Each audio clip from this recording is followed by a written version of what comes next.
Hey, how are you? Welcome back. Mr. Gallagher here. Keep on rolling to Unit 7, Motivation, Emotion, and Personality. We're on going to be on Unit 7B right now, which is Emotion. Obviously, a very powerful motivator of human behavior. So let's get rolling. So emotion is a response of a whole organism. It is everything. It's your body. It's your expression. It's what you experience, okay? Um, Again, Yoda senses much fear in you, and fear is a very powerful emotion. And we'll talk more about that more in a second here. So, one of my favorite examples of emotional theory is the bat. All right, the bat. You can play this video, but bats freak some people out. All right, but I love bats. Bats are smart. They benefit the environment. They're actually kind of cute in a way if you ever look at them. They eat insects. I have bats around my house. I don't have any bugs. It's awesome. So I love bats. So my perception of bats is much different than many people. So that's my favorite example of emotional theory, and I'll explain that in a second. All right. So does your heart pound because you're afraid? Or are you afraid because your heart's pounding? So what is it? These theories of motion kind of focus on our reactions to get emotion.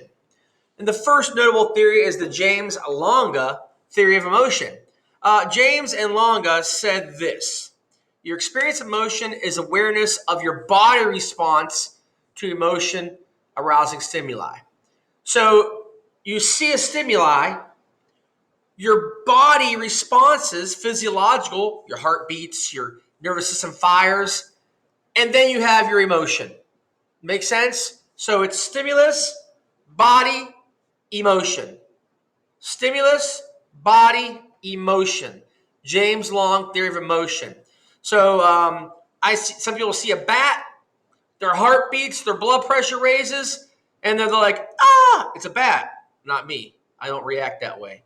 I see a bat, my physiology may change, and then I'm like, oh, such a cool little creature. All right. Schachter's two-factor theory of emotions is a little different than James Longa. Schachter's two-factor theory says this: stimulus, you see the stimulus, all right, you have a simultaneous two-factor response. Your heart, your body responds, and you have a cognitive label. I'm afraid, and then you get the emotion. So Schachter basically says stimulus, simultaneous two-factor physiology, and cognitive label gives you the emotion. All right. So according to Schachter's two-factor theory, people see a bat, their heart pounds, and they're like, scary bloodsucker. And then the emotion comes. These are some reactions during emotion and physiology, obviously part of our autonomic nervous system, which we talked about in Unit 2. All right. I'm missing one. Wait. Oh, I missed one. I apologize. I'm going to go back. Okay. So James Longa, I don't know how I skipped this, but James Longa is stimuli, physiology, fear. Cannon-Bard's theory is the combination of its simultaneous physiology and emotion. Stimulus, simultaneous body and emotion at the same time. Schachter's two-factor theory, the important thing here is your cognitive label. It's what your mind, cognition labels a stimuli to give you the emotion. So the key difference in Schachter's from Cannon-Bard's simultaneous body and emotion is in Schachter, you have to have a cognitive label, and that triggers the appropriate emotion. Sorry, I missed that in the first time around. All right, so this is important here. This slide here demonstrates why politicians and the media like to throw fear at their viewers and constituents. Fear. I mean, politics is all over. Everything's about fear. They love it. Why do they do that? Because in emotion, fear often triggers a speedy low road to response. Emotions are strong. Right to the thalamus, limbic system, amygdala, boom, it's raw. It hits you. Whereas the thinking high road takes processing the information, then you get the fear response. The low road is much quicker and much more powerful. Fear being the factor in both. The low road, some people don't do a good job labeling things, and so therefore the fear is powerful. That is why politicians and news channels use drama, fear in their message to stimulate emotional responses. Emotions sometimes overpower cognition. All right, some happy faces. People more speedily detect an angry face than a happy one. These are universal facial expressions, emotions. Angry, shocked, disgusted, excited, happy, sad. Very basic.